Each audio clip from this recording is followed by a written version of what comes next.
Olá, doutoras, olá, doutores, tudo certinho com vocês? Estamos aqui então em mais uma aula do nosso Trino Concursos e meu nome é Salomão Rezedá, sou professor de Direito Civil e junto com os demais professores que compõem aqui a equipe da Trino Concursos, estamos aqui na missão de fazer uma máxima revisão com vocês para que a gente consiga alcançar aí a tão sonhada posse no cargo público. Como eu disse a vocês, sou professor de Direito Civil e vou deixar aqui desde já os meus contatos para qualquer dúvida, reclamação, elogio, sugestão. Fiquem muito à vontade. Eu disponho de 2 canais. Se vocês quiserem ir pelo Instagram, é o @Salomão sem o acento, né, sem o tio. Rezedá é o RESEDA, então é o @Salomão Rezedá. Ou se vocês quiserem ir por e-mail, se escreve da mesma forma, tá? salomãorezedá@gmail.com. A nossa matéria aqui, né, eu venho trabalhando com vocês desde a parte geral inicialzinha lá e vamos chegar aqui agora no final do módulo da parte geral. Nossa matéria aqui agora, então, é discutir e trabalhar com vocês com prescrição e decadência. Pessoal, um assunto que deixa um pouco de dúvida no ar, porque na graduação ele é o último assunto lá da algumas faculdades, Civil 1, Civil 2, e o alunado já está um pouco de saco cheio dessa matéria e acaba deixando um pouquinho de lado. Não poderia deixar de começar a prescrição e decadência conversando da mesma forma como os livros de direito civil fazem, relacionando a ideia de prescrição e decadência com o passar do tempo. De fato, o direito tem uma preocupação muito importante com a ideia de passar o tempo. Quanto mais o tempo passa, mais difícil é de se visualizar aquela situação, pela produção de provas, pela manutenção da situação jurídica. E aí a gente aqui em direito civil, a gente divide essa questão do passar do tempo em 2 perspectivas. Na perspectiva da prescrição e na perspectiva da decadência, tá? Então, em sentido lato, prescrição e decadência estão vinculados aí com a ideia de passar o tempo e inércia do titular. Para a prescrição, o passar do tempo e a inércia do titular resulta na perda da pretensão. Para a decadência, resulta aí na perda do próprio direito, certo? Atenção apenas, porque o livro do professor Cristiano Chaves, ele não usa a expressão perda da pretensão. Ele usa o congelamento da pretensão. Mas a ideia é mais ou menos a mesma. Então, se vocês forem ler pelo livro do professor Cristiano, dos professores Cristiano Chaves e Nelson Rosenwald, cuidado só que ele muda um pouco a expressão, mas a ideia é a mesma. Especificamente com a ideia de prescrição, né, a perspectiva de prescrição, a gente tem que chamar a atenção para vocês que, aliás, prescrição e decadência como um todo, eu já falei isso algumas aulas atrás, a gente tem que chamar um pouco de atenção para vocês porque há uma divisão doutrinária de onde a gente encaixa prescrição e decadência quando a gente fala da natureza jurídica deles. Professores, voltando a dizer, como o professor Cristiano Chaves, o professor Nelson Rosenwald, eles afirmam que a natureza jurídica da prescrição ela estaria vinculada a fatos jurídicos, o que a gente pode chamar de fatos da natureza, que são aqueles acontecimentos que não necessariamente precisam da intervenção humana, né? E dentro deles, lembrem que a gente tem os fatos ordinários e os fatos extraordinários. Então, esses autores encaixam a prescrição e decadência nos fatos ordinários. Pessoalmente, eu sou muito a favor dessa linha de raciocínio. Porém, a gente tem uma outra vertente, que é a dos professores Roberto Figueiredo e Luciano Figueiredo, que dizem que a prescrição ela está aí alcançada pelo ato-fato, porque eles interpretam que a omissão seria uma conduta humana que você acaba desqualificando, né, essa conduta humana, mas gera resultados jurídicos. Então perceba que a gente tem essa dicotomia, tá, de um lado para o outro. Como eu falei no bloco passado, a maioria da doutrina que eu consigo imaginar nesse momento encaixa como fato jurídico. Acho que uma prova vai lhe perguntar isso numa perspectiva aí de segunda fase, para você tentar explicar da forma mais detalhada possível. A prescrição especificamente, falando especificamente da prescrição, a gente observa que ela é montada a partir de uma dualidade. Por quê? Porque o direito aceita a prescrição na sua modalidade aquisitiva, ou seja, o transcurso do prazo resultará na aquisição de um direito, e a prescrição na sua modalidade extintiva, que é o transcurso do prazo acaba resultando na destruição de um direito. A modalidade aquisitiva de prescrição, para nós, ela é comumente chamada de uso capião. Mas não tem problema nenhum da prova chamar de prescrição aquisitiva, tá? É sinônimo, zero erro. A prescrição extintiva, a gente simplesmente chama de prescrição. É o que a gente vai estudar hoje. Mas eu só quero deixar aqui uma sementinha, para quando a gente for conversar lá em reais, só quero chamar a atenção para um detalhe, que os requisitos de interrupção, suspensão e impedimento do curso do prazo prescricional extintivo, no que couber, se aplica também ao prazo de uso capião, porque os dois partem do mesmo tronco de prescrição, tá? Os dois partem do mesmo tronco aí de prescrição. Então, cuidado com isso, tá legal? Só esse detalhe. Quando a gente fala em prescrição, pessoal, o que se ataca na prescrição é a pretensão, tá? O que se ataca na prescrição é a pretensão.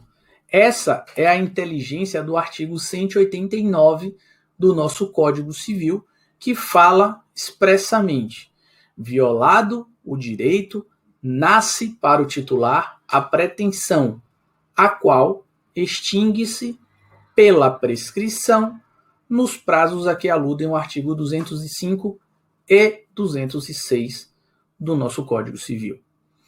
Veja que o artigo 189 ele é muito claro quando ele fala: violado o direito, nasce para o titular a pretensão, a qual se extingue pela prescrição. Então, o que a prescrição ataca é a pretensão, não é o direito subjetivo. Até mesmo porque, mesmo com a prescrição, pode haver a renúncia da prescrição.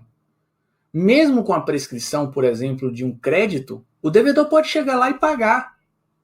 Vira uma obrigação natural. Mas veja que o direito subjetivo ele ainda existe, tanto que a gente chama de obrigação natural. Também, pessoal, não extingue o direito de ação, porque se assim fosse, nós estaríamos violando o princípio basilar do amplo acesso à justiça. O que a prescrição alcança é a pretensão. Então vamos lá. Os elementos da prescrição: a existência de uma pretensão vinculada a um direito subjetivo patrimonial, a existência de uma pretensão vinculada ao direito subjetivo patrimonial, a inércia do titular, a manutenção da inércia durante o prazo especificado em lei e a ausência de fato interruptivo, impeditivo ou suspensivo da prescrição. A gente tem 4 elementos. Vou repetir. A existência de uma pretensão vinculada a um direito subjetivo patrimonial, a inércia do titular, a manutenção da inércia durante o prazo previsto na legislação e a ausência de elementos de fato que resultem em fato impeditivo, suspensivo ou interruptivo do curso prescricional. Tá legal? A prescrição, como vocês viram, aderindo aí à teoria que eu simpatizo, para mim é um fato da natureza ordinário, né? Não tem aí a intervenção humana. Porém, pode haver a renúncia da prescrição. E aí, quando eu falo em renúncia da prescrição, eu remeto lá para o artigo 191 do nosso Código Civil. E o 191 do nosso Código Civil diz assim, ó: a renúncia da prescrição ela pode ser expressa ou tácita, e só valerá sendo feita sem prejuízo a terceiro, depois que a prescrição se consumar. Tácita é a renúncia quando se presume com fatos do interessados incompatíveis com a prescrição. Então vamos lá. A renúncia da prescrição, veja, ele é um ato que tem a vontade do indivíduo. Então a gente coloca ele em uma outra natureza jurídica. Eu entendo eu adiro à linha de raciocínio que coloca a renúncia da prescrição como um ato fato. Porque você tem a vontade do indivíduo, porém as consequências jurídicas não são moduláveis, estão previstas na legislação. E aí, o artigo 191 ele coloca elementos na renúncia. Ele diz que a renúncia ela pode ser expressa ou tácita, que a renúncia só vale quando feita sem prejuízo a terceiro e quando já consumada a prescrição. Para você que não gosta de direito civil, para você que está chegando agora, consumar a prescrição significa já transcorrer todo o prazo da prescrição. Até porque a prescrição é um direito e você só pode renunciar ao direito que você tem. Então, enquanto o prazo da prescrição não se consumar, você ainda não tem o direito à prescrição. E por via de consequência, você não pode renunciar. A renúncia da prescrição ela tem algumas características. Ela é irretratável, ela é irrevogável, ela é um ato abdicativo, ela tem que ter uma interpretação restritiva e, como eu disse, somente ocorre após a consumação. Ela é irretratável. Você renunciou à prescrição, você não pode, entre aspas, desrenunciar. Assim como você também não pode revogar a renúncia. É um ato em que você abre mão de um patrimônio seu, porque você renunciou à prescrição, e vai ter que incorporar esse patrimônio ao do credor. No caso aí, por exemplo, o pagamento das obrigações naturais. Ela tem uma interpretação restritiva. Então perceba, na renúncia tácita, o juiz vai ter que ter muito cuidado na identificação dos fatos que presumem que o interessado não quer mais o bônus, vamos botar assim, da prescrição. E ela só ocorre após a sua consumação. Beleza. Veja só. A gente tem um detalhe bastante interessante. Se você volta lá no artigo 189 do Código, você vai ver que ele diz o seguinte: violado um direito, nasce uma pretensão. E essa pretensão ela é consumida pela prescrição, caso não se tenha uma ação do titular da pretensão nos prazos estabelecidos lá no artigo 205 e 206 do nosso Código Civil. Pelo que a gente lê no artigo 189, a gente percebe que o início, o start da prescrição, ela se dá imediatamente com a violação do direito, porque aconteceria pelo 189 o seguinte: violou o direito, nasce a pretensão, e essa pretensão automaticamente faz rodar o contagiros da prescrição. Seria uma coisa automática. Pá. 3 consequências, né? 3 atos aí ocorrendo. Só que entenda, nem sempre o exato momento da violação do direito é o exato momento em que o titular da pretensão tem o conhecimento dessa atuação. Ou seja, eu posso ter um direito violado, mas eu não tenho o conhecimento desse direito violado. Eu não tenho o acesso a esse direito violado. Veja que nesse caso, enquanto eu não tiver o conhecimento, se o prazo começar a correr, é uma coisa bastante prejudicial para mim. Porque meu prazo está correndo e eu não estou agindo, não é porque eu não quero. E veja que a prescrição tem muito dessa coisa dentro dele. É como se fosse uma punição pela omissão, pela inércia. E aí a gente passa, o sistema passa a defender que, na verdade, o início da prescrição ocorre a partir da actionata subjetiva. Porque o que está escrito no 189 é a actionata objetiva. Objetiva. Houve a pretensão, iniciou o prazo da prescrição. Rapidinho. Só que o nosso sistema ele passa a simpatizar mais pela actionata na sua perspectiva subjetiva. Ou seja, é a partir do elemento do conhecimento, do momento do conhecimento. Salomão, os dois podem ser equivalentes? Sim, geralmente são equivalentes. Mas pode ocorrer aí um desmembramento de um para o outro, né? Você desmembra um do outro. E aí, nesse caso, o que vale mais é a subjetiva. O STJ tem vários posicionamentos nesse sentido. O STJ é muito simpático a esse sentido. Aliás, a gente tem o enunciado número 14 da Jornada de Direito Civil, que ele diz expressamente, eu vou ler aqui para vocês o seguinte: artigo 189. O início do prazo prescricional ocorre com o surgimento da pretensão que decorre da exigibilidade do direito subjetivo. Tá? E o 2, o artigo 189 diz respeito aos casos em que a pretensão nasce imediatamente após a violação do direito absoluto ou da obrigação de não fazer. Veja que o enunciado 14 da Jornada de Direito Civil, ele já começa a flertar com a perspectiva aí da accionata subjetiva. O CDC, ele é muito simpático à accionata subjetiva. Tanto que no seu artigo 27 diz assim, ó, prescreve em 5 anos a pretensão à reparação pelos danos causados por fato do produto ou do serviço, prevista na seção 2 desse capítulo. Aí que vem o creme de la creme. Iniciando-se a contagem do prazo a partir do conhecimento do dano, e ele ainda vai mais além, e da sua autoria. Veja que o CDC ele coloca 2 requisitões: conhecimento do dano e autoria. O CDC é muito simpático à accionata, mas não só o CDC, o STJ também.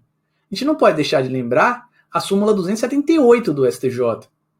Súmula 278, que diz que o termo inicial do prazo prescricional na ação de indenização é a data em que o segurado teve ciência inequívoca da incapacidade laboral. A gente vê muito isso, muito esse entendimento da accionata subjetiva no STJ para, por exemplo, o DPVAT. A pessoa sofreu um acidente de trânsito. Somente a partir da incapacidade comprovada, do conhecimento da incapacidade, que começa a correr, então, aí, prazo prescricional. O que traz para nós o exemplo de que, como eu estou falando para vocês, o STJ, ele é muito, muito, muito simpático à teoria, então, da accionata, tá? Accionata subjetiva, tá? Então, pode ir tranquilo nesse rumo aí. O prazo de prescrição, como a prescrição ela tem um interesse patrimonial e um interesse muito vinculado aos indivíduos, né, a relação intrínseca envolvida ali, os prazos prescricionais, eles podem sofrer algumas interferências. E essas interferências são chamadas de impedimento, interrupção e suspensão. Impedimento, interrupção e suspensão. Veja o seguinte, olha só a linha de raciocínio. Lembra que para você renunciar à prescrição, você precisa ter a prescrição consumada, porque aí nasce para você o direito da prescrição e etc e tal, então você tem que estar com ela consumada para você renunciar, não é isso? Beleza. Partindo dessa ideia, a gente passa a entender que não é possível se alterar os prazos de interrupção, suspensão ou impedimento do curso do prazo prescricional previsto em lei. Não é possível, tá? Porque não é possível nem alargar e nem encurtar. Porque se a gente alarga ou se a gente encurta, de uma ponta a outra da relação, nós estamos renunciando antecipadamente aquele prazo que está previsto na lei. Então não pode. Os prazos são os que estão no texto de lei. Vou repetir. Os prazos, melhor dizendo, né, os acontecimentos sobre os prazos de prescrição são aqueles que estão previstos em lei. Tá? Não pode nem esticar e nem reduzir. Beleza? Então a gente tem o impedimento, a interrupção e a suspensão. O impedimento, ele ataca o prazo prescricional no seu nascimento. Então evita que o prazo prescricional inicie o seu curso. Não vai nem começar. Tá? A interrupção faz com que o prazo inicie, quando ela ocorre o prazo para e volta do zero. Ou seja, passa a ser reaproveitado todo aquele prazo que já correu. Voltamos à estaca zero.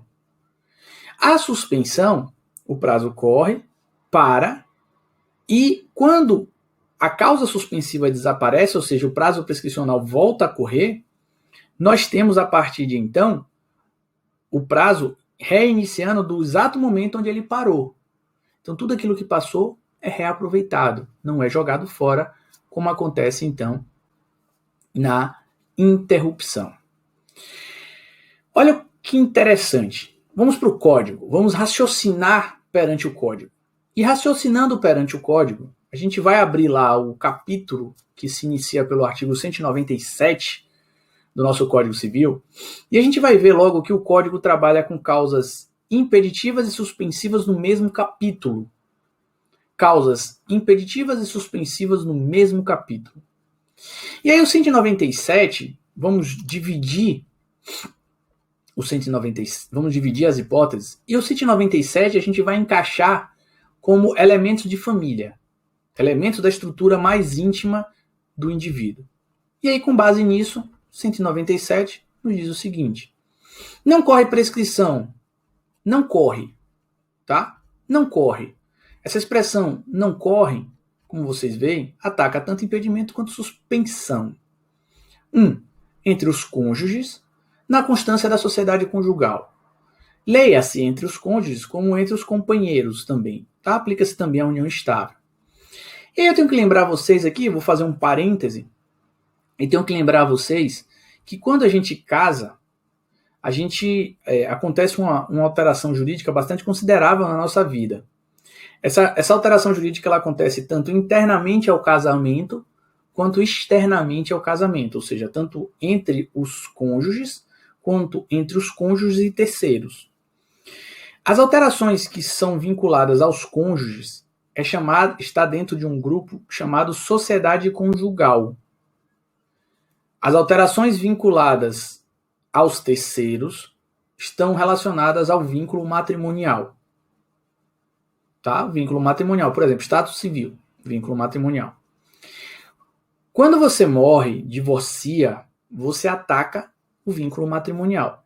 E atacando o vínculo matrimonial, necessariamente a sociedade conjugal também acaba. Porém, quando você separa de fato, né, cada um vai para sua casa, acaba afetos maritais, mas você não adota medidas para encerrar o casamento, você acaba a sociedade conjugal. Só que acabando a sociedade conjugal, você não necessariamente ataca o vínculo matrimonial. Então você pode estar separado de fato, por exemplo, e não pode casar, porque você ainda é casado. Tá? Só a título de exemplo. Mas, pelo inciso 1º do artigo 197, basta acabar a sociedade conjugal para se iniciar o prazo prescricional. Ou, se aqueles caras são namorados e resolveram casar, suspende.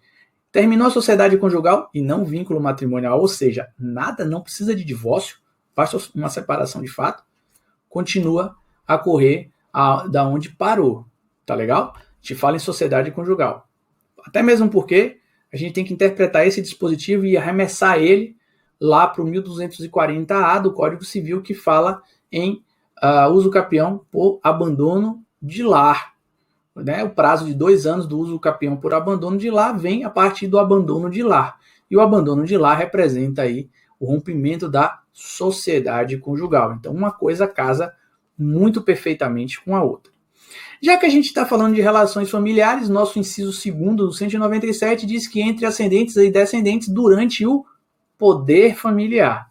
Entre ascendentes e descendentes durante o poder familiar também não se aplica, aí não corre prescrição, tá? Não corre prescrição. Temos que lembrar o artigo 135 do Código Civil, que fala em extinção do poder familiar. No inciso 2º, diz que a emancipação é um dos casos de extinção do poder familiar. Legal? Lembra disso.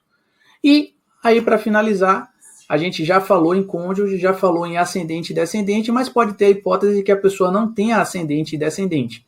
então aí você terá os elementos de substituição, como a tutela, ou se ele já alcançou mais de 18 anos e não tem a capacidade plena, a curatela. Então veja que a gente ainda está num seio de tratamento bastante íntimo familiar. Então, o 197, inciso 3º, diz que também não corre prescrição entre tutelados e curatelados com seus tutores e curadores durante a tutela e a curatela. O inciso 3º e o inciso 2º, eles têm uma similitude muito próxima, tá? Ideologicamente, a similitude deles é muito próxima. Ascendente e descendente, quanto o poder familiar, tutelados e curatelados com seus tutores e curadores, enquanto durar a tutela e curatela. Perceba que o 197, como eu disse a vocês, ele tem um cunho familiar muito considerável, tá? Tem um cunho familiar bastante sensível. Então é um primeiro bloco vinculado aí a uma preocupação interna do legislador, vamos dizer assim. E aí a gente tem o 198. O 198 do Código diz assim: também não corre prescrição. Então é um complemento. E aí o inciso 1º do 198 diz assim: contra os incapazes, de que tratam o artigo 3º. Lembrando a vocês que o artigo 3º fala de incapaz, e hoje a gente, depois do Estatuto da Pessoa com Deficiência, a gente tem aí o artigo 3º que fala apenas que são absolutamente incapazes as pessoas abaixo dos 16 anos, tá? Os menores de 16 anos são a única hipótese de absolutamente incapaz. E aí eu quero chamar a atenção aqui para vocês não caírem numa pegadinha, tá? Veja só. Quando você fala de pretensão de ascendente para descendente, descendente para ascendente, o obstáculo para o curso do prazo prescricional, ele dura enquanto durar o poder familiar. Salvo o que está previsto no 1635, inciso 2º, o poder familiar vai até os 18 anos. Tá? Agora, quando você fala do menor para fora, ou seja, para fora da relação familiar, aí você aplica inciso 1º. Você aplica o inciso 1º. Ou seja, para fora da relação familiar, a prescrição só não vai correr até os 16. Para dentro da relação familiar, até os 18 incompletos. Para fora da relação familiar, até os 16 incompletos. Lembrando a vocês o seguinte, isso, olha o que aqui diz o texto de lei, também não corre a prescrição contra os incapazes. O que significa dizer que a favor dos incapazes corre. Aí você pode me perguntar, mas Salomão, como é que um incapaz vai praticar um ato, surgiu uma pretensão, como é que isso vai funcionar? Mas o capião, por exemplo. Simples. Então, a favor corre prescrição. Contra não corre. Isso é uma outra pegadinha. Porque o texto de lei fala contra e não fala a favor. Também não corre prescrição contra os ausentes do país que estejam a serviço público da União, dos estados ou dos municípios. Veja, as 3 esferas do poder público, quem estiver ausente do país em serviço público. O nosso país costuma, quando vai fazer reunião com os empresários de outro estado, chamar os empresários daqui e ir para outro país. Isso não é serviço público, tá? Isso não, os empresários não estão a serviço público. Tem que estar a serviço público. Então vamos dizer, a prova botou lá para você que Joãozinho da Silva, dono de uma empresa, foi acompanhar o governador do estado que ia conversar com os chineses para investimentos aqui. Joãozinho da Silva não está em serviço público, então contra ele não se aplica o inciso 2º. Cuidado. Tá? E por fim, a gente tem um inciso 3º que diz assim, contra os que se acharem servindo nas Forças Armadas em tempo de guerra. Então quem está servindo na Força Armada em tempo de guerra não vai ter contra ele prescrição. Vamos dizer que o cara está em tempo de guerra, está preocupado com prescrição, mas segue. Quanto a esse inciso 3º, eu quero chamar uma atenção. O professor Cristiano Chaves, ele faz uma interpretação muito interessante desse inciso 3º, Porque, em tese, quando a gente olha esse inciso terceiro, a gente já faz um link, a gente já vincula a ideia de forças armadas a militar. Só que ele lembra que se tiverem civis prestando serviços às forças armadas, médicos que foram chamados de emergência, não são militares, mas foram chamados, os civis que também tiverem prestando serviços às forças armadas, eles também são alcançados por o que está no inciso terceiro, porque eles falam o seguinte, contra os que, não fala contra os militares, mas contra os que, genérico, tá? E ele ainda diz o seguinte, que a gente tem que interpretar, e aí ele faz uma interpretação mais ampliativa, a gente tem que interpretar esse inciso terceiro para garantir a suspensão ou o impedimento do prazo prescricional para as pessoas que estiverem servindo a forças armadas em organismos de forças multinacionais ou internacionais de paz, ainda que não exista, em rigor, um tempo de guerra. Ele faz uma interpretação ampliativa, tá? Ele interpreta isso de uma forma mais ampla, mais genérica. Professores Cristiano Chaves e Nelson Rosenwald. Ok, galera, então chegamos aqui aos nossos 30 minutos, na verdade estouramos, né? Sempre estouro. Os 30 minutos, então aguenta aí, como eu sempre falo, fecha essa tela, abre a próxima e eu estarei aqui para tagarelar com vocês durante mais 30 minutinhos na nossa aula de prescrição e decadência. Legal? Então, vejo vocês daqui a pouquinho. Um abraço.